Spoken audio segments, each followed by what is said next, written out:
Welcome to Ask the Professor. I'm your host, Professor Ben.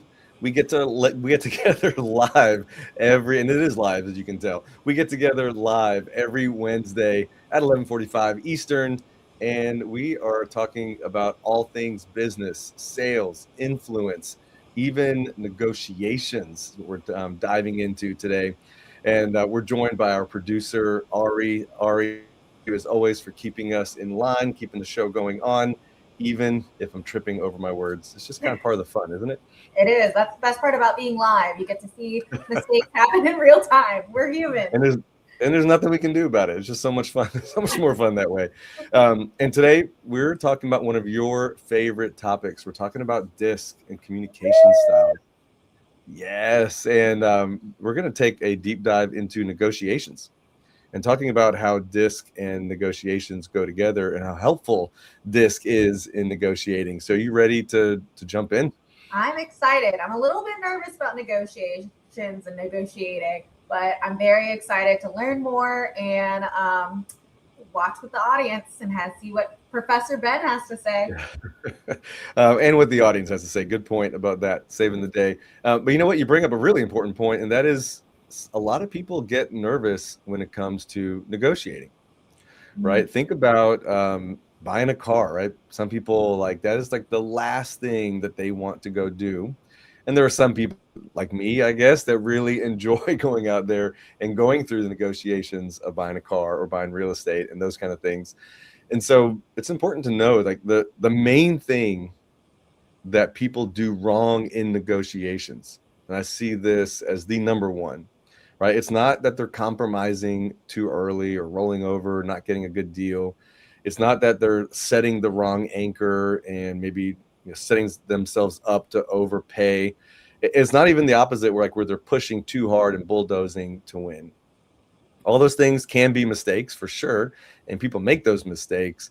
But the number one mistake people make when negotiating is trying to copy and paste one formula to the next.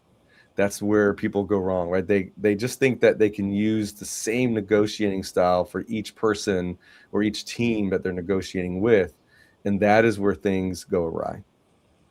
It's pretty Yeah, crazy. it's good to have a process and a set of standards to follow, but it's also really good to be agile in those moments.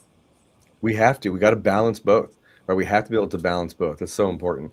And so maybe what we do is let's start with just an overview of DISC. Ari, if I can put you on the spot a little bit here, just give us that kind of big picture view of what DISC is about for those people maybe who are not familiar with DISC assessment.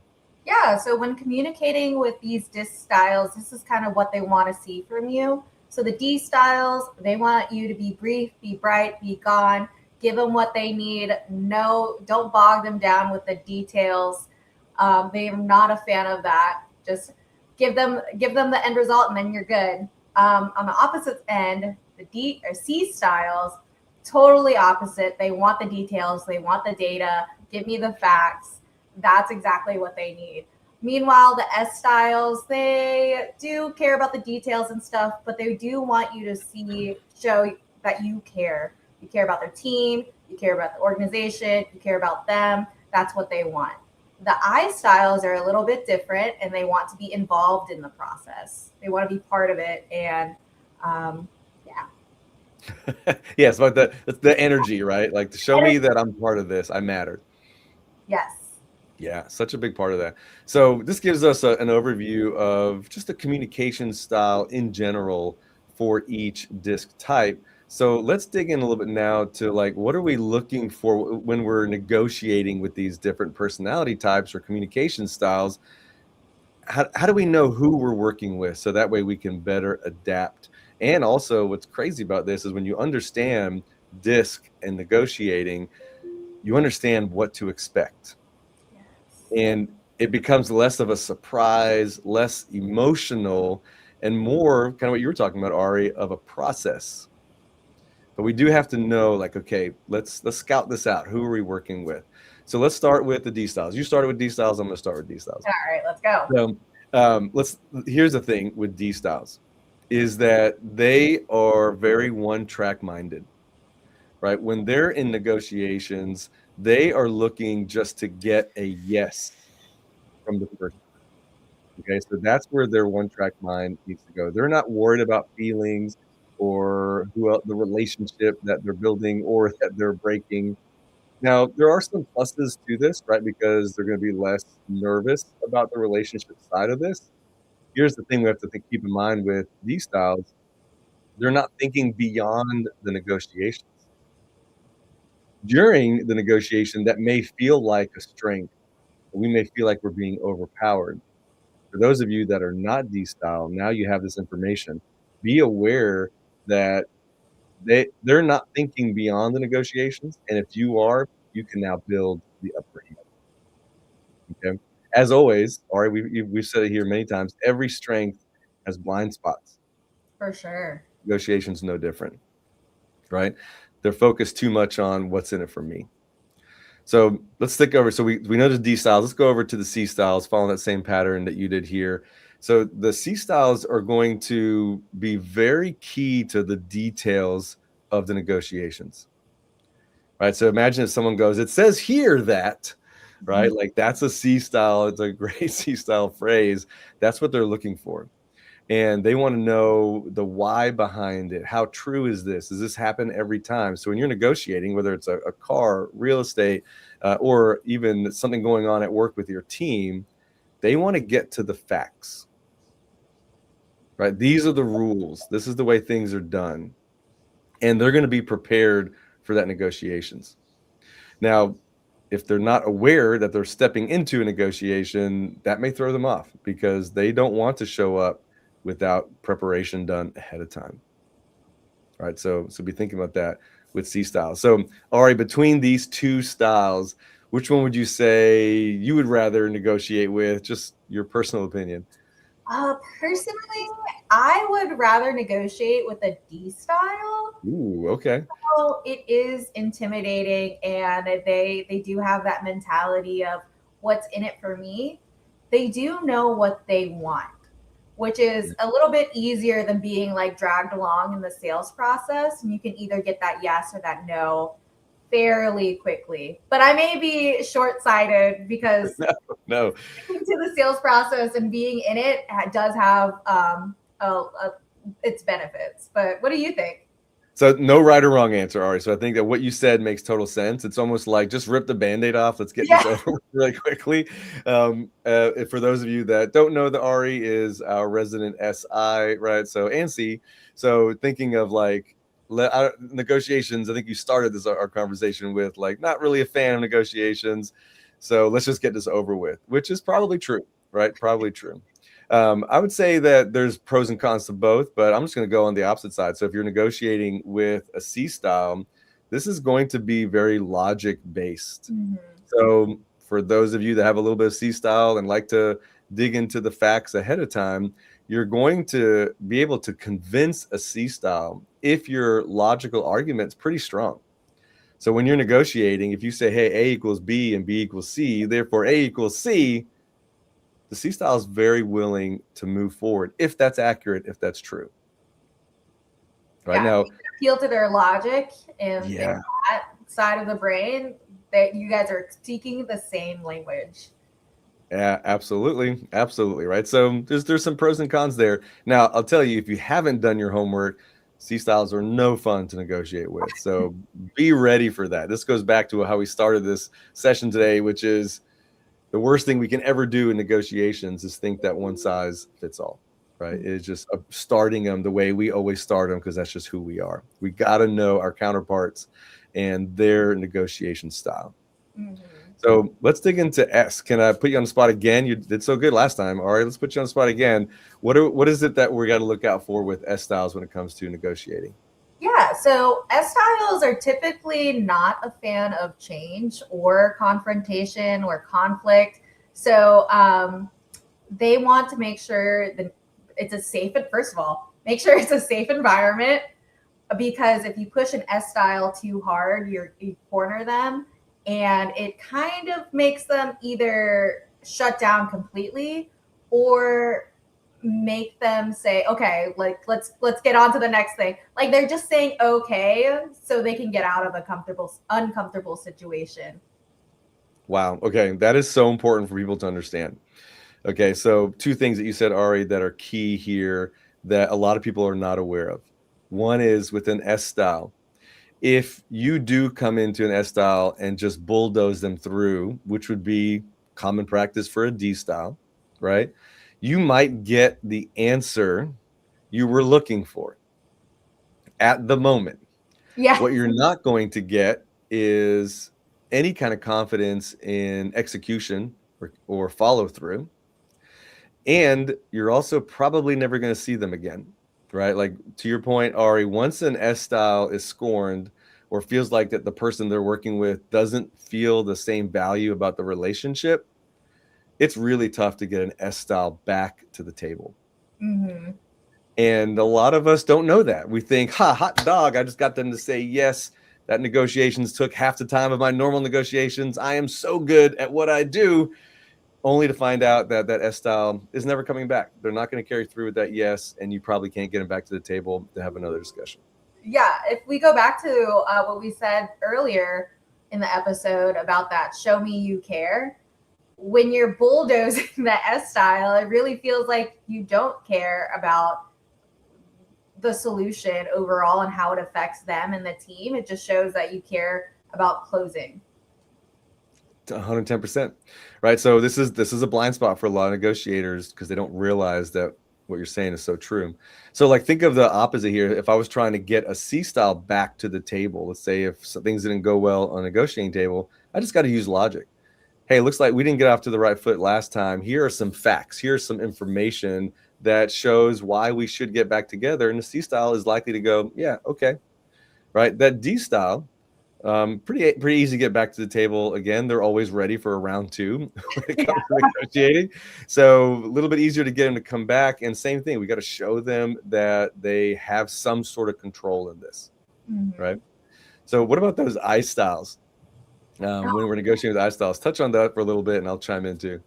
The I styles, it they bring the energy to the table. And if you can match their energy and build on that relationship, it will be easier for them to like open up and be more receptive to whatever you're negotiating. They will. They really will, right? So it's going to be relationship and energy first. That's going to be most important to them. Now, sometimes it can be so important that they kind of forget about, oh yeah, that's right. We've got to also carry through with this, and we got to make sure that the plans are going to happen. So there is a little bit of the heat of the moment, right? Keeping the energy alive is going to be more important for them. So something that we need to look out for in those situations. So let's go. I think we have a slide here, Ari, that says like what is it that each style delivers? Like what's their perception of each style? Here we go. Yeah, this is great. So I'm going to go backwards this time. Let's start with I, right? So with I styles, we're going to recognize them because they're going to be open and positive. This is going to be a fun relationship building exercise while we're negotiating, right? Maybe it's not true for the other person involved, but the I style things like this is going to be okay, right? Let's keep it fun. Let's keep it positive. And so we can recognize that pretty easily when we start working with somebody. Mhm. Um, S styles, what's the overview there? They're going to be pleasant, very cordial, and very friendly. They're probably not going to have this more open body language that an I style will have, but they're definitely going to be more receptive and friendly. Yeah, absolutely. And we got the C styles here. Those are the logical ones, right? And remember, they're going to do their homework. So you got to show up with your homework done too when you're negotiating against a C style.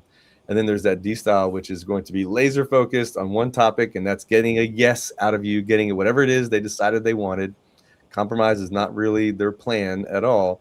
And though they come across as intimidating, that's not necessarily their goal, right? Their goal is let's get this done, let's get the yes and move on, which feels intimidating for most people. Yeah, if you're on like the green and yellow side of things, like that definitely is a little intimidating, may feel a little cold, but that's you got to kind of meet where they're at. Heck yeah, absolutely. So moving on to this next part here is like, okay, so maybe the audience is saying, yeah, I get it. We do need to prepare different for each style. How do I do that, right? I've gotten a little bit of a taste of kind of what to expect. What do I need to do to prepare appropriately, knowing that I'm going in to negotiate with the D style or C style? And here's the thing about preparation is unless we've either A, worked with the person that we're in negotiations with, if we've worked with them before, then we should have a pretty good handle on what their style is, right?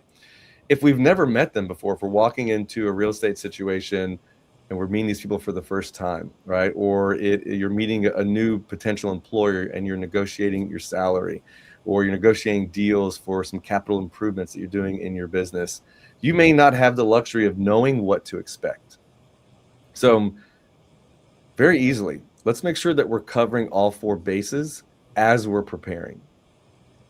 So thinking, okay, if I'm up against a D, this is what I need to make sure I'm prepared for. If I'm up against a C, here's what my homework I need to do. An S, here's how I need to start the conversation and need to handle it along the way. And then, of course, the I style is like, this is what I need to do to make sure that we've got enough time to have the energy build up in the room, right? So I'll start with D on this one. We're walking in there knowing that the bottom line is king, right? The yes is what they're looking for. They want to be respected. So when I come in with some other options that I'm bringing to the table, I need to plan those ahead of time because they're going to want to bulldoze me into their version of acceptable.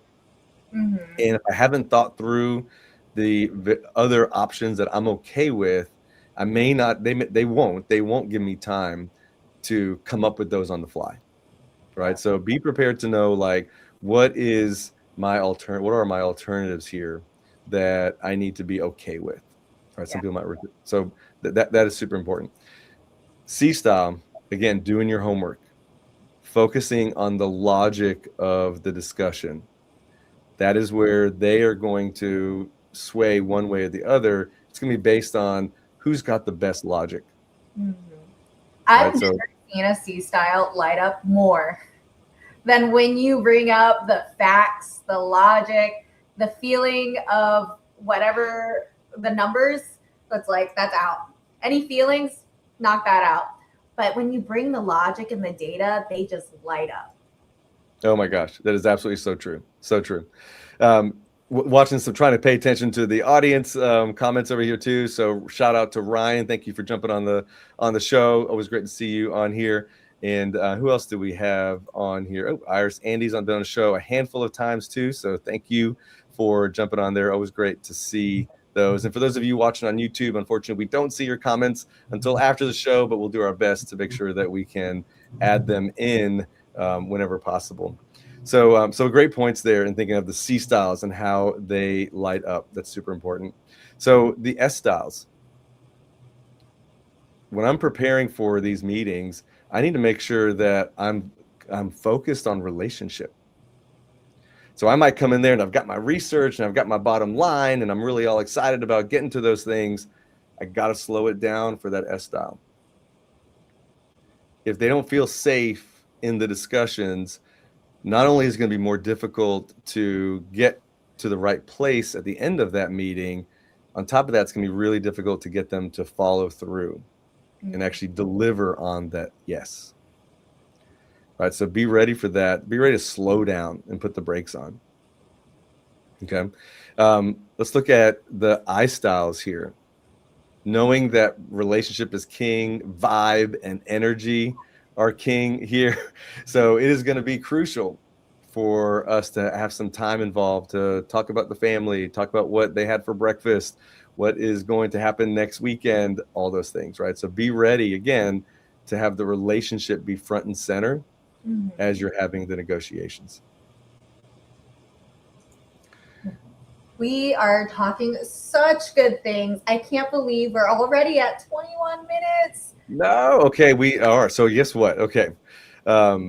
With that last part here, when we come back to this topic, for those of you chiming in, watching the show, when we come back to this topic, let's talk about the viewpoint of each negotiation style. Okay, how they view negotiating so that we can match their energy. Such a crucial part in negotiating.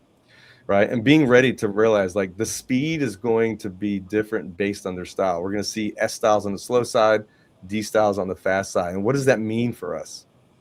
And the other thing that we'll touch on when we get back is what motivates each of the different styles. How do we get them charged up in a good way, right? To get them excited about moving to that next step in there.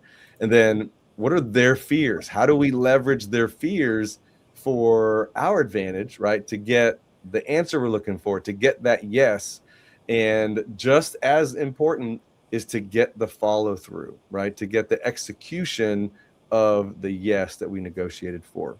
All of those add up to successful negotiations, and we're going to dig into those in our next episode. Does that sound good, Ari? Oh, I am so excited. This is going to be so Absolutely. No doubt at all. All right, guys, thanks you for tuning in. We will see you next week, 11:45 Eastern time on Wednesday. See you then. Let's hit the music, Ari.